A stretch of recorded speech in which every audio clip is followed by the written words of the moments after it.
आज शासन म्हणतं मुलगी वाचवा मुलगी शिकवा, आम्हाला सगळं मान्य आहे.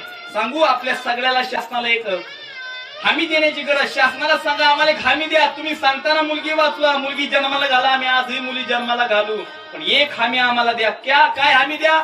आम्ही मुलगी जन्माला घालतो, पण जेव्हा मुलगी मोठी होते 18-20 वर्षाची मुलगी होते ना, आणि जेव्हा तीच बापाच्या विरोधात जाऊन पळून जाऊन जेव्हा लग्न करते ना, तेव्हा त्या शासनाला सांगा त्या पळून जाऊन त्या रजिस्टर जे फॉर्म असतो ना, त्या रजिस्टरच्या फॉर्मवर आई बापाच्या संमतीच्या सह्या असल्याशिवाय ते लग्न मान्य करू नका. आम्ही आजही मुली जन्माला घालतो. अरे मला सांगा, मुलगी आमची 18-20 वर्ष त्या मुलीचं जीवा पार त्या बापाने संगोपन केलंय महाराज. जीवाचं रान करून त्या मुलीला वागवलं असतं महाराज. कुठला रात्रंदिवसा विचार केला नाही. लहान असतापासून फक्त माझी मुलगी म्हणून वागवलं असतं. आणि ती मुलगी जर चुकीचं वागली तर त्याच्याकडे डोळे वटारून सुद्धा पाहू नये बापाने. प्रत्येक लेकराला महाराज आपल्या बापाच्या कष्टाची बापाच्या दुःखाची प्रत्येक लेकराला जाण असली पाहिजे महाराज.